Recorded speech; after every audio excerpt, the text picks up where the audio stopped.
जय हिंद साथियों। मैं आपका अपना दोस्त नीरज आप सभी का दिल से स्वागत करता हूं आपके अपने यूट्यूब चैनल नीरज स्टडी 01 में। उम्मीद करूंगा सभी लोग एकदम मस्त होंगे और एकदम स्वस्थ होंगे। यूपी पुलिस का आपका जो एग्ज़ाम है वो आपका जून के लास्ट में या जुलाई की स्टार्टिंग में होगा, जैसे कि आपने थंबनेल में भी देखा है, मैंने लगा रखा है। तो आप अपनी तैयारी को जो है बरकरार बनाए रखेंगे। आप जहाँ से भी, जिस भी चैनल से, जिस भी बुक से तैयारी कर रहे हो, अपनी तैयारी को और तेज़ कर दें। और आपसे बस एक ही रिक्वेस्ट है, 15 से 20 मिनट की हमारी डेली क्लास होती है। आप ये क्लास आप ज़रूर देख लें एक बार, क्योंकि इतना समय आपके पास होता है, आप जो है समय निकाल के ये क्लास हमारी ज़रूर देखें, क्योंकि इस क्लास से आपको डिक्टो क्वेश्चन देखने को मिलेंगे, ये मेरा आपसे वादा है। जैसे कि इस क्लास में आपकी हिंदी होती है, यूपी जीके होती है और रीजनिंग होती है। तो वो जो है आप क्लास डेली लेंगे। मैंने प्लेलिस्ट बना रखी है। यदि आप देखो जीके पढ़ना चाहते हैं तो 25 क्लास जो है मैंने हिंदी की, 25 क्लास रीजनिंग की और 15 क्लास यूपी जीके की मैंने डाल रखी हैं, वो आप देख लें।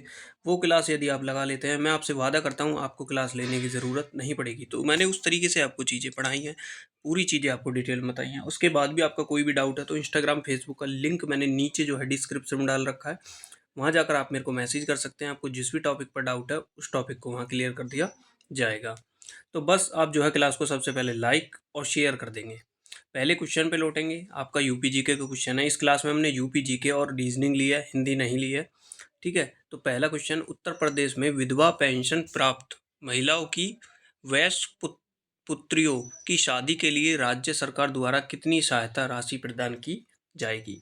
देखो, क्वेश्चन में है कि जो उत्तर प्रदेश की विधवा महिलाएं हैं वो अपनी बिटिया की यदि शादी करेंगी तो उसमें जो है राज्य सरकार उन्हें कितनी सहायता जो है करेगी। तो सहायता बताई गई कि कितनी सहायता राशि उन्हें दी जाएगी। तो वो हो जाएगी आपकी कितनी, 10,000 रुपये। ऑप्शन ए आपका राइट आंसर हो जाएगा। नेक्स्ट, उत्तर प्रदेश राज्य में प्रधानमंत्री ग्रामोदय योजना किस वर्ष शुरू की गई। उत्तर प्रदेश में जो है ये प्रधानमंत्री ग्रामोदय योजना जो है ये कब शुरू की गई थी। ये शुरू की आपकी तारीख बतानी है कि किस तारीख को जो है ये शुरू की गई थी। तो ये तारीख हो जाएगी आपकी 15 अगस्त 2000 को जो है ये आपकी क्या की गई थी, शुरू की गई थी। नेक्स्ट क्वेश्चन पे चलेंगे। नेक्स्ट क्वेश्चन आपके सामने है, लखनऊ में ग्राफिक विद्या की शुरुआत की कब गई, जो कहे कब की गई थी। लखनऊ क्या है, वो हमारी उत्तर प्रदेश की जो है राजधानी है। उसमें जो है ग्राफिक विद्या की शुरुआत जो है कब की गई थी, ये किसके शुरुआत किसने की थी। ठीक है, ये कब नहीं, किसने की थी, किसने की थी, वो कौन थे जिन्होंने ये शुरू की थी। और एक चीज़ बता दूं मैं आपको, लखनऊ के आपके आम फेमस है और नवाबों के शहर के नाम से किसको, लखनऊ को ही जाना जाता है। ये चीज़ भी आप जो है याद रखेंगे। तो ललित मोहन सेन ने, ललित मोहन सेन ने जो है इनकी इसकी शुरुआत की थी। नेक्स्ट, सभ्य चित्र किसकी रचना है। आपने देखा होगा सभ्य चित्र जो है वो किसकी रचना है, ये एक रचना है। ये नहीं कि सभ्य चित्र लिख रहा है तो एक चित्र होगा, नहीं, ये इसका नाम है कि सभ्य चित्र जो है ये किसकी रचना है, किसके द्वारा जो है लिखी गई है। वो भी कौन हो जाएंगे, वो है ललित मोहन सेन की, ललित मोहन सेन। देखो, ये वो क्वेश्चन है मोस्ट इंपोर्टेंट वाले क्वेश्चन। क्वेश्चन बहुत सारे हैं लेकिन हम आपको क्या मोस्ट इंपोर्टेंट वाले क्वेश्चन पढ़ाते हैं। आप देख सकते हैं हमने बीएसएफ की, दिल्ली पुलिस की भी इससे पहले तैयारी कराई है, वहाँ बहुत ज़्यादा बच्चों का प्यार और सपोर्ट मिला है। लेकिन इस बार आप जो है प्यार या सपोर्ट नहीं दिखा रहे। मैं आपको फिर बता दूँ, जो आपको 48 लाख की भीड़ दिख रही है ना आपके एग्ज़ाम में, मैं बता रहा हूँ इसमें जो है आपके 4 से 5 लाख लोग ही सिर्फ कॉम्पिटिशन में हैं। और बाकी बच्चे आएंगे तब कंपटीशन में जब उनके सामने आ जाएगी प्रॉपर एग्ज़ाम डेट, तब जो है भागेंगे 10 से 15 दिन में पढ़ने के लिए। लेकिन आप जो है रेगुलर बने हुए हैं हमसे, तो क्लास को जो है शेयर करते रहेंगे बीच बीच में, ज़्यादा नहीं। आप जो है क्लास को यदि 3 से 4 लोगों को शेयर करते हैं वो भी आपके लिए बहुत बड़ी बात है। आप 3 से 4 लोगों को क्लास को शेयर करेंगे। इलाहाबाद संग्रहालय में किसने, इलाहाबाद संग्रहालय में किससे संबंधित वस्तुएं संग्रहित हैं। इलाहाबाद जो हमारा संग्रहालय है उसमें जो है किससे संबंधित जो है वस्तुएं हैं वो आपको बतानी है। किससे संबंधित, वो हैं उपर्युक्त सभी, मतलब ऑप्शन डी आपका राइट आंसर हो जाएगा। पुरातत्व, कला, हस्तशिल्प, मतलब तीनों से जो हैं वो सारी मिल जाएंगी। चलेंगे नेक्स्ट क्वेश्चन पर। रीजनिंग का क्वेश्चन बेहतरीन वाले दिशा परीक्षण वाले क्वेश्चन लिए हैं इसमें। ठीक है, तो दिशा वाले जो क्वेश्चन होते हैं आपको पता ही है कि आपके एग्जाम में 3 से 4 क्वेश्चन ये पूछे जाते हैं। तो आपको जो है बिना देरी किए क्वेश्चन जो है लगा लेने हैं। ठीक है, बिना देरी किए आपको ये क्वेश्चन जो है लगा लेने हैं। 4 ऑप्शन आपके सामने होंगे। तो क्वेश्चन देखेंगे पहला, मोनू ने अपने घर से पूर्व की पूर्व की दिशा में 6 किलोमीटर दूरी तय करने के बाद यह महसूस किया कि उसने गलत दिशा में दूरी तय की है। वह वापस घूमा और पश्चिम की दिशा में 12 किलोमीटर की दूरी तय की। दाएं घूमकर अपने कार्यालय पहुंचने के लिए 8 किलोमीटर की दूरी तय की। उसके घर से कार्यालय की सीधी दिशा क्या है? मतलब उसका जो घर है उससे कार्यालय की दिशा क्या है? क्वेश्चन थोड़ा घुमा के है, लेकिन आपको जो है कंफ्यूज नहीं होना है। मोनू ने अपने घर से पूर्व की दिशा में, ठीक है, उत्तर, दक्षिण, पूरब और आपका पश्चिम, तो ये दिशाएं होती हैं। कितना चलेंगे देखो, मोनू ने अपने घर से पूरब की दिशा में 6 किलोमीटर पूरब दिशा में गया, 6 किलोमीटर चला। अब कह रहा है उसके बाद उसे महसूस हुआ कि गलत दिशा में दूरी तय की है। वह वापस घूमा और पश्चिम की दिशा में 12 किलोमीटर, तो यहाँ आ गया। यहाँ से पश्चिम में घूमेगा, पश्चिम कहाँ है? यहाँ है। यहाँ से जब पश्चिम में घूमेगा 6, तो ये आ गया वापस। कितना चला? 12 चला। 6 और चलना है इसको, ये चलेगा यहाँ, ठीक है, ये आ गया यहाँ। 6 होगी, 6 होगी, तो ये आ गया आपका यहाँ, क्योंकि यहाँ से यहाँ तक की दूरी 6 है और आगे ही इसको 6 और चलना है, तो ये हो जाएगी इसकी 12। अब कह रहा है 12, और दाईं ओर घूमकर अपने कार्यालय पहुंचने के लिए 8 किलोमीटर चला। दाईं ओर घूमेगा, देखो इस दिशा में ये यदि घूमेगा तो क्या हो जाएगी आपकी? 8 हो जाएगी, ठीक है। ये आपकी क्या हो जाएगी? 8 हो जाएगी। यहाँ से अब कह रहा है उसके घर से कार्यालय की सीधी दिशा क्या है? सीधी दूरी, ये दूरी आपको बतानी है, यहाँ से यहाँ तक की दूरी। आपको सीधा फॉर्मूले में जब ये आपको 6 दिया गया है, ये आपको 8 दिया गया है, तो ये आपका क्या हो जाता है? 10 हो जाता है। ये चीज़ें वो होती हैं जो आपको जो है पहले से पढ़ाई जाती हैं, और ये चीज़ें आपको रटनी पड़ेंगी, ये चीज़ें आपको पता होंगी, तभी आप क्वेश्चन का आंसर सबसे पहले लगा पाओगे। लेकिन इसको हम सॉल्व करके दिखाएंगे। देखो ये ए हो जाएगा, ये सी हो जाएगा, ये हो जाएगा बी। ए बी आपको कितना दिया हुआ है? 6। ए बी आपको कितना दिया हुआ है? वो दिया हुआ है 6, ठीक है। देखो एक यहाँ लेते हैं नया पेज। ए बी क्या था आपका? ए बी, इसका स्क्वायर करेंगे। हमें क्या बताना है? ए सी हमें बताना है, ए सी स्क्वायर बताना है। ए बी स्क्वायर कितना है आपका? और आपका B C square. A B square कितना था आपका? 6, और बी सी स्क्वायर था आपका 8। 6 का स्क्वायर 36 और 8 का स्क्वायर 64। 64 और 36 आपके हो जाएंगे कितने? 100 हो जाएंगे। 100 किसका? ये हो जाएगा 100 किसका? 10 का स्क्वायर होता है, तो 10। ए सी बराबर क्या आ गया आपका? 10 आ गया।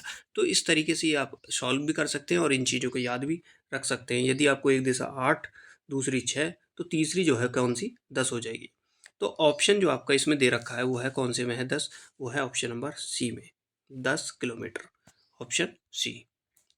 नेक्स्ट क्वेश्चन पे लौटेंगे। ये रहा, एक व्यक्ति एक स्थान से चलना प्रारंभ करता है और 3 किलोमीटर उत्तर दिशा में चलता है। उत्तर मैंने आपको पहले ही समझाया, ऊपर की दिशा।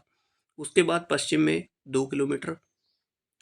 वह उत्तर में मुड़कर 1 किलोमीटर चलता है और 5 किलोमीटर पूरब में चलने के बाद वह प्रारंभिक स्थान से कितनी दूरी पर है?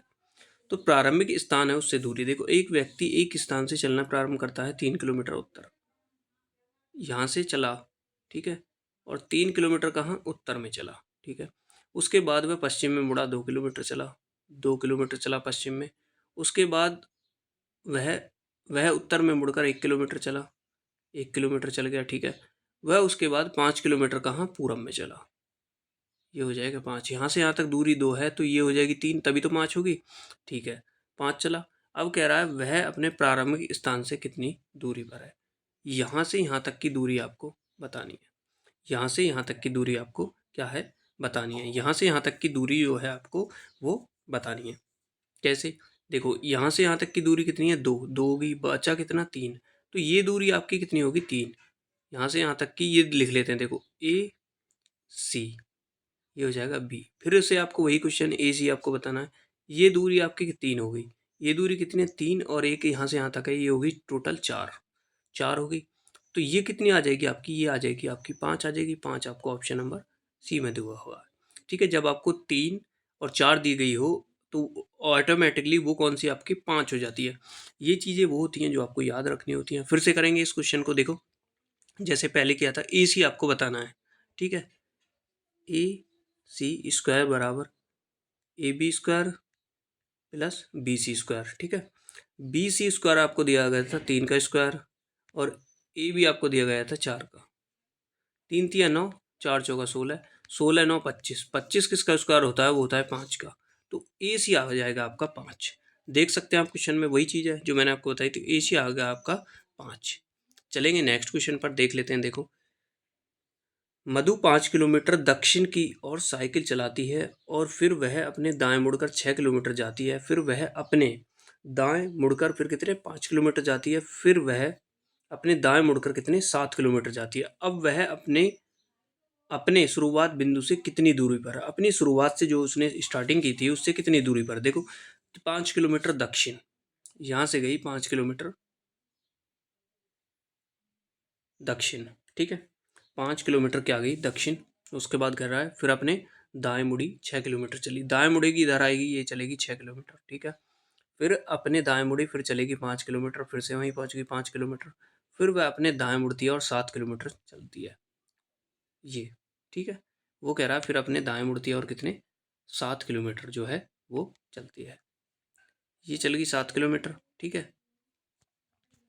ये दूरी कितनी थी आपकी? ये थी कितनी 6। तो ये यहाँ से यहाँ तक 6 हो जाएगी। ये टोटल कितनी है 7। तो बचा कितना आपका 1 बचा, ठीक है। यहाँ से चलना प्रारंभ किया, यहाँ से यहाँ तक की दूरी कितनी है 1 किलोमीटर है। भाई यहाँ से यहाँ तक की दूरी तो हमें बतानी है, वो कितनी है आपकी 1 किलोमीटर हो जाएगी, जो कि आपको ऑप्शन नंबर बी में दिया हुआ है। मैं आपको फिर से बता दूं, आपको क्लास को लाइक करना है और क्लास को जो है शेयर करना है। और कोई भी आपका डाउट हो, देखो हिंदी हो, रीजनिंग हो, मैथ हो, जीके हो, यूपीजी के हो, किसी में भी आपका डाउट है आप मुझे बता दें, मैं आपके लिए डिटेल में पर्सनली आपको जो है क्लास बना दूंगा। बस आपसे एक रिक्वेस्ट है, आप जो है प्लेलिस्ट को चेक कर ले, मैंने इतने मोस्ट इंपॉर्टेंट सारी चीज़ें मैंने डाल रखी हैं, बस आपको वहाँ पढ़ने की ज़रूरत है। बस आपसे एक चीज़ और है, आप जो है हिंदी और रीजनिंग पर जो है सबसे ज़्यादा समय दें। हिंदी और रीजनिंग, मैथ भी आपको पढ़ना है, जीके भी पढ़नी है, लेकिन हिंदी और रीजनिंग को आप ज़्यादा समय दें तो ही बेहतर है। चलेंगे नेक्स्ट क्वेश्चन पे, जो कि आज का आपका आखिरी क्वेश्चन होगा। नेहा अपने विद्यालय से पश्चिम की ओर 5 किलोमीटर चलती है, तब वह अपने दाएं मुड़कर 4 किलोमीटर चलती है। पुनः दाएं मुड़ने के बाद वो 5 किलोमीटर चलती है। वह किस दिशा में जा रही है? अब आपको जो है क्वेश्चन चेंज कर दिया, अब आपको दिशा बतानी है कि वो किस दिशा में जा रही है। नेहा अपने विद्यालय से पश्चिम की ओर 5 किलोमीटर, ठीक है। फिर अपने दाएं मुड़ी, दाएं मुड़ेगी ऊपर जाएगी मतलब राइट हैंड। फिर वह अपने पुनः दाएं मुड़ी और कितनी 5 किलोमीटर 5। तो किस दिशा में जा रही है? वहीं आ गई। तो ये कौन सी दिशा? ये वाली दिशा जो होती है इस साइड वाली, ये दिशा कौन सी है वो आपको बतानी कि किस दिशा में जा रही है, ठीक है। तो जाने वाली दिशा कौन सी है? वो है पूर्व दिशा, क्योंकि ऊपर की तरफ जाती उत्तर, इधर जाती क्या आपका पश्चिम, इधर जाती दक्षिण, इधर कौन सी हो जाएगी पूरब हो जाएगी। तो कौन सी पूरब दिशा में जा रही है? तो ऑप्शन सी आपका राइट आंसर हो जाएगा। क्लास को लाइक शेयर करेंगे, धन्यवाद।